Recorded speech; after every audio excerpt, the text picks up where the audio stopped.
Somebody asked, she's already married to a microwave. That is true. There is a microwave that I'm quite committed to. So basically, all of that is to say that there's some drama in quantum mechanics, but it survives, it thrives, and it gave rise to particle physics, which I think was difficult for a lot of people to accept, but it thrives. And we talked a bunch about that for the last couple lives when we covered that chapter, Elementary Particles and Forces of Nature. That's basically particle physics. So now, now,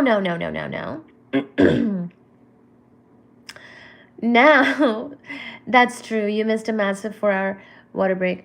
So now we will talk about black holes. Now, as you know, black hole is another example of a singularity. The Big Bang, which is theorized to be the beginning of the universe, is a type of singularity. But there is another type of singularity, and this is black holes. So the fact that general theory of relativity might not fully explain these singularities is sort of a flaw of it.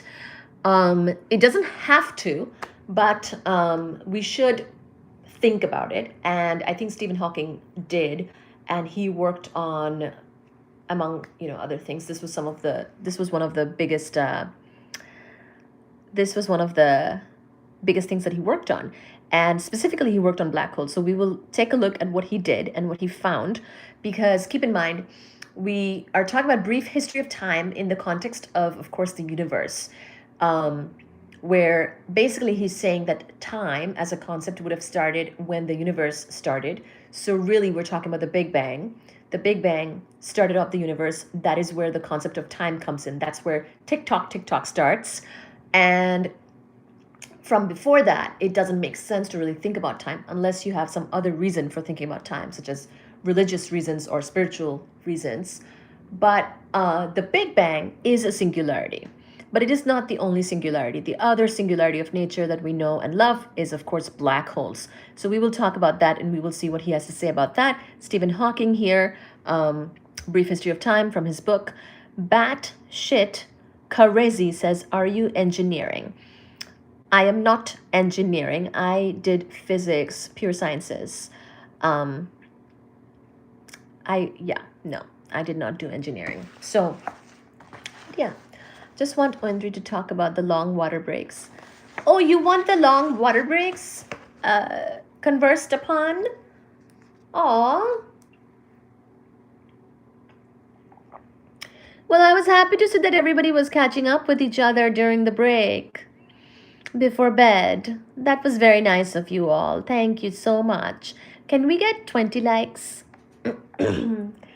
I like that everybody made friends with each other. Aww.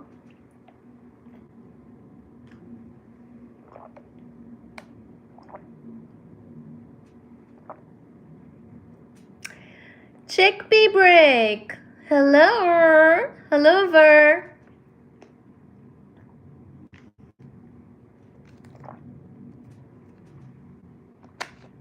All right, now we will talk about black holes.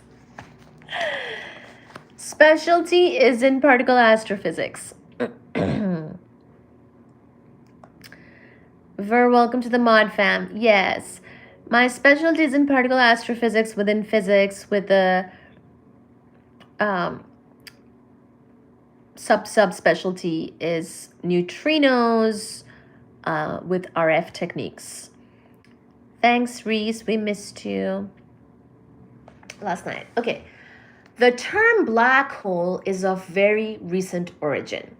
It was coined in 1969 by the American scientist John Wheeler as a graphic description of an idea that goes back at least 200 years to a time when there were two theories about light. One, which Newton favored, was that it was composed of particles. The other was that it was made of waves. We now know that really both theories are correct. By the wave-particle duality of quantum mechanics, light can be regarded as both a wave and a particle.